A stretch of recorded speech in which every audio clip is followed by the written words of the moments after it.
At 7:42 in the morning on March 6, 1945, an American tank gunner was staring straight at something he was never supposed to face this close. Not a bunker. Not an infantry position. A German Panther, in a city intersection, at point-blank range. And just seconds earlier, that same Panther had erased an American Sherman so cleanly it looked almost effortless. For the men inside that burning tank, it was over before they even understood what hit them. For the gunner watching it happen, the next 45 seconds would decide if he lived, if his crew lived, and whether America had finally built a tank that could survive this war. But the part nobody talks about is what happened after the duel, because the shot that made him a hero also planted a question in his mind that would poison him for the rest of his life. And decades later, when the truth finally surfaced, it didn't feel like victory. It felt like a sentence. So, let's go back to Cologne, where steel, smoke, and one terrible moment followed a man home for nearly 70 years. By early 1945, American tank crews had learned a brutal lesson the hard way. The Sherman was reliable, easy to produce, and fast to repair, but it was not built to trade punches with Germany's best armor. Panthers and Tigers were heavier, tougher, and armed with guns that could punch through a Sherman from distances where American rounds would slap German armor and do nothing. During the Battle of the Bulge, whole units were shredded, and the worst part was not just losing tanks, it was what happened inside them. When a Sherman took a solid hit, you didn't get a dramatic escape. You got seconds. Ammunition cooked off. Fire rolled through the crew compartment, and the tank became a furnace, with the hatch slammed shut by physics and panic. The weakness wasn't a secret, either. It had been obvious since Normandy, but for years, the people making decisions kept insisting the Sherman was good enough. They argued doctrine. They argued logistics. They argued that tanks weren't meant to duel other tanks, that tank destroyers would handle enemy armor, that speed and numbers would win. German crews did not care about American doctrine. They waited in ambush and turned American steel into scrap, and by 1944, that delay had already cost thousands of lives. The wild part is, America had an answer sitting on the shelf.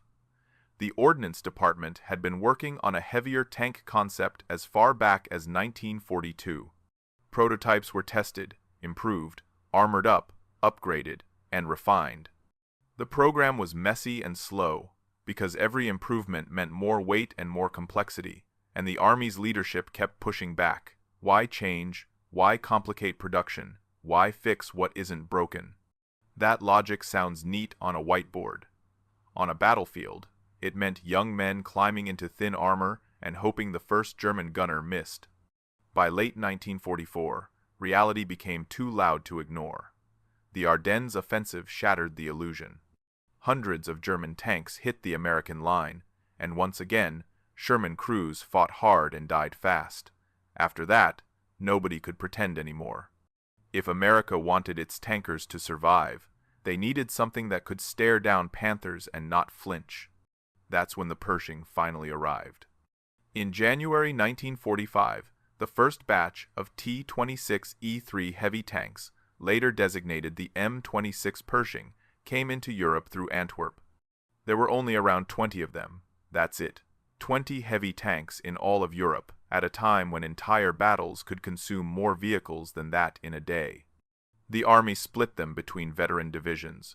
Crews trained quickly, and everyone understood what this meant. This tank wasn't just another machine. It was a late apology.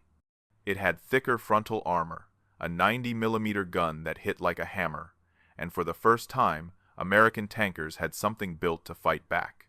The Pershing wasn't magic. It was still vulnerable, especially in city fighting, but it could finally do what the Sherman struggled to do. It could take a hit and keep moving. It could kill Panthers at ranges that would have been suicide in a Sherman. One crew chosen to run this new tank into the fire belonged to a quiet 21-year-old corporal named Clarence Smoyer. He grew up in Pennsylvania coal country. He wasn't the kind of guy who grew up dreaming about battle. In fact, He'd barely hunted, and when he did, it made him sick. But by 1945, he was a seasoned gunner, months of combat behind him, and he had already destroyed enemy armor. Now he was assigned to a Pershing that would be used like a spear tip. First through the intersection, first to draw fire, first to find out if America's solution actually worked. The crew had a commander, a driver, a loader, a bow gunner, and Smoyer on the main gun. They'd fought together before, just in a Sherman. They'd learned what it meant to be outgunned. Now they were in a tank that finally had the muscle to answer back, and that brought them to Cologne. Cologne wasn't a battlefield. It was a wrecked city shaped into a trap. Allied bombing had smashed it again and again. Entire blocks collapsed into the streets, tram lines twisted like metal vines, and the ruins created endless hiding spots. Every basement window could hide an anti-tank gun. Every shadow could hide a Panzerfaust team. German infantry used tunnels and underground passages to pop up behind American positions, hit them, and disappear again. Snipers sat in surviving towers.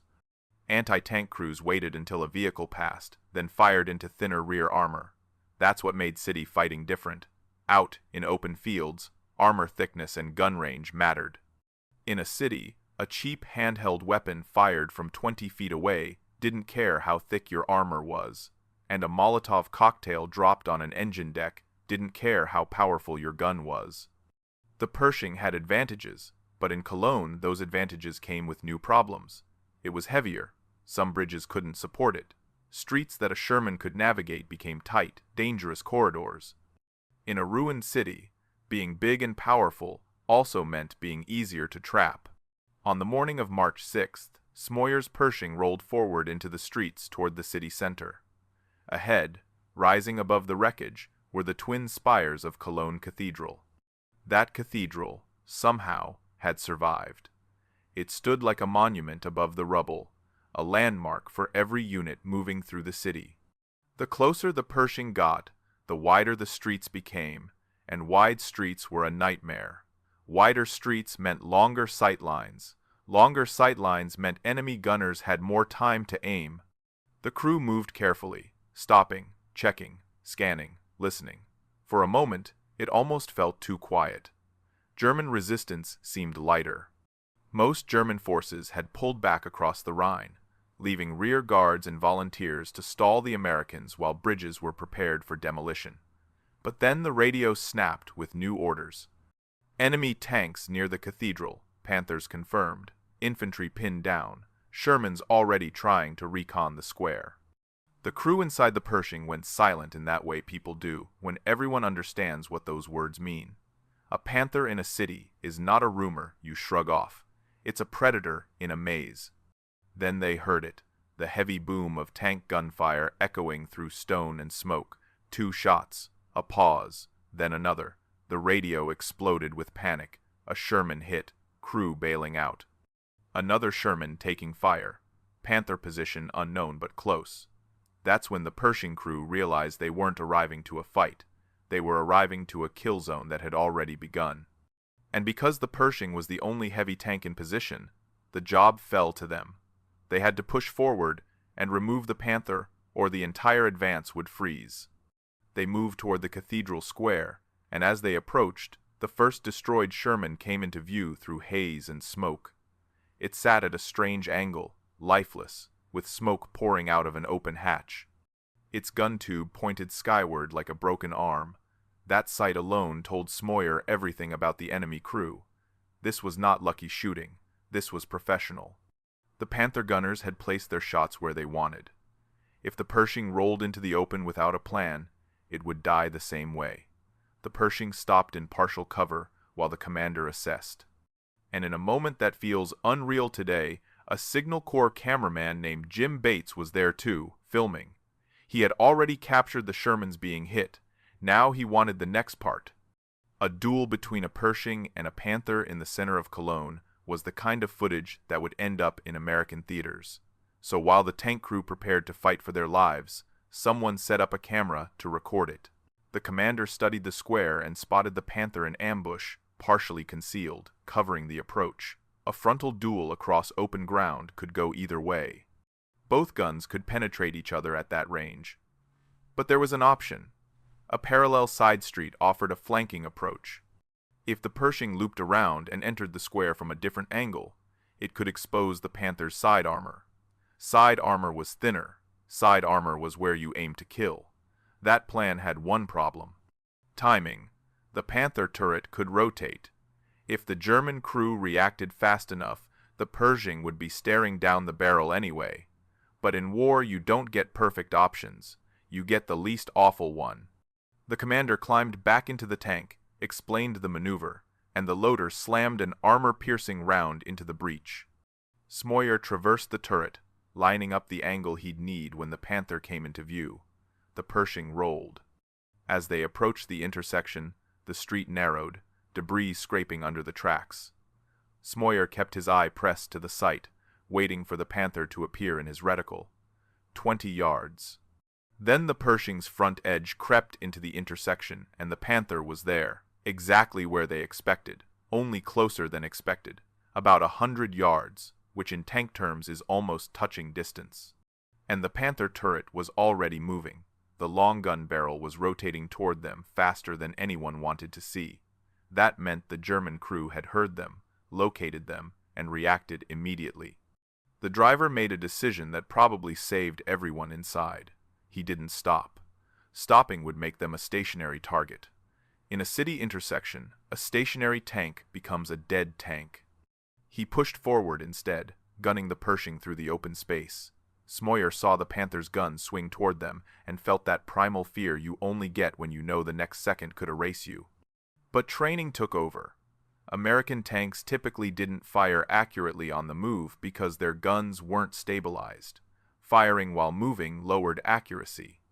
But accuracy didn't matter if you died before your first shot. Smoyer aimed through the motion, led the target, and squeezed. The Pershing fired.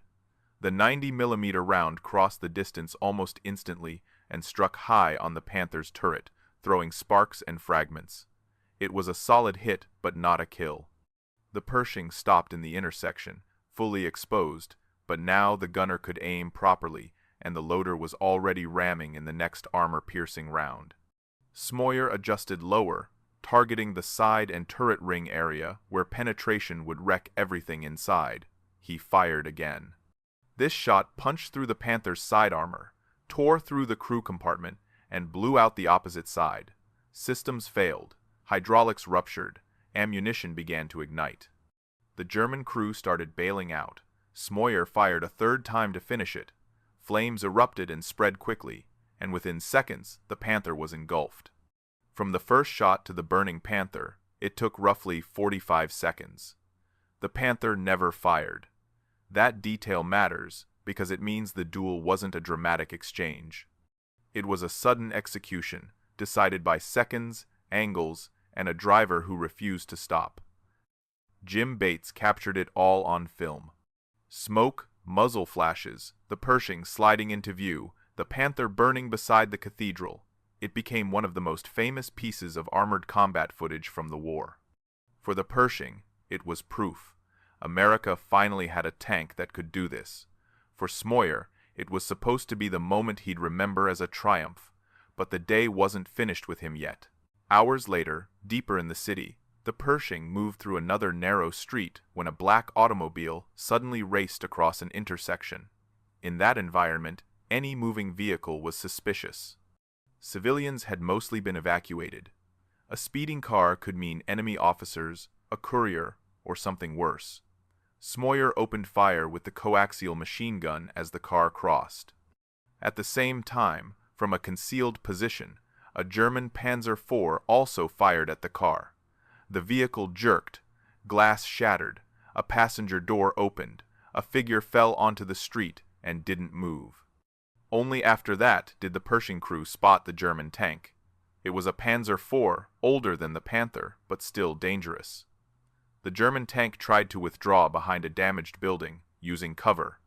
Smoyer couldn't get a clean shot on the tank, but he could see the building's support. He made a decision. He fired a high-explosive shell into the base of the structure, and the entire section collapsed, burying the Panzer IV under tons of rubble. The German crew clawed out and escaped. The Pershing rolled on. Cologne fell within days. On paper, it was another victory. In Smoyer's mind, one image stayed: the black car, the firing, the figure falling. And the worst part was, he didn't know. He didn't know if it was his bullets or the German tank's bullets. He only knew he had fired. After the war ended, Smoyer went home. He worked a normal job. He married. He had children. From the outside, he looked like a man who survived and moved on. Inside, the war came back at night. Nightmares, sudden waking, fighting enemies only he could see. Decades passed, but Cologne didn't fade. It stayed sharp. Then life piled on. He lost his son to an overdose in the 1970s. His wife eventually developed Alzheimer's and forgot his name before she passed away after decades together. The anchors in his civilian life slipped away, but the memory of that intersection still gripped him. That's the thing about combat guilt. You don't win against it. You just carry it, and sometimes it gets heavier the longer you live. In the 1990s, Smoyer watched the footage of Cologne again, the same footage that had played in theaters during the war. Only this time, he noticed something he had never seen clearly back then. The car, the gunfire, the passenger falling. And on film, you could see it more clearly than in memory. It was a young woman, dead in the street. The film didn't tell him whether his bullets killed her, but it confirmed what he had feared for 50 years. A civilian had been caught in the crossfire and didn't make it. That confirmation crushed him. And it created a new need, not for praise, not for medals, but for a name. Who was she? Did she have family? Did anyone know what happened? Could he apologize? Could he ask for forgiveness, even if he didn't deserve it? Years later, a German journalist researched the incident and identified the woman. Her name was Katharina Esser. She was 26. She had been trying to escape the city with her boss when they drove into the chaos of an urban battle. She wasn't a soldier. She wasn't a target. She was just in the wrong place at the worst possible time. In 2013, when Smoyer was 89, he returned to Cologne to visit her grave. He expected to face the moment alone. He expected to kneel, put down flowers, and carry his guilt back to America. But waiting there was someone he never imagined he'd see again. It was Gustav Schaefer, the German gunner from the Panzer IV, the man who had also fired at the car, the man Smoyer had buried under rubble. Both men had lived long lives. Both had carried the same image. Both had wondered, for decades, whether they were the reason a woman never made it home. They met in the shadow of the cathedral, not as enemies, but as old men with the same burden. They shook hands. They walked to the grave. They placed yellow roses. Neither could say with certainty whose bullets killed her. In that kind of chaos, certainty is rare. What they could say was simpler and heavier. They had both fired. They had both played a part. They both felt responsible, and for the first time, the weight was shared. The strangest part is what happened next. They didn't just part ways. They became friends. Letters crossed the Atlantic. Calls connected Pennsylvania and Germany. They talked about the war, not in the language of propaganda or victory, but in the language of men trying to understand what they did when they were young and ordered to survive. Schaefer eventually passed away in 2017. Smoyer sent flowers to his funeral with a note calling him a brother in arms. That phrase says everything. Two men who once would have tried to kill each other, now connected by guilt, grief, and the shared understanding that war turns ordinary people into weapons and then abandons them to live with it. Smoyer lived long enough to be honored formally. In September 2019, he received the Bronze Star for Valor at a ceremony in Washington. He was 95, the last living member of his Pershing crew. The others were honored after death, their families receiving the medals. Smoyer passed away in 2022 at 99 years old, and every year since that meeting in 2013, yellow roses have appeared at Katharina Esser's grave on March 6th. Someone remembers. Someone still apologizes. And that's why this story hits so hard, because the famous footage makes it look simple. A Pershing rolls in, A Panther burns, America wins. But the real story is what came after the smoke cleared. It's the part war movies rarely show.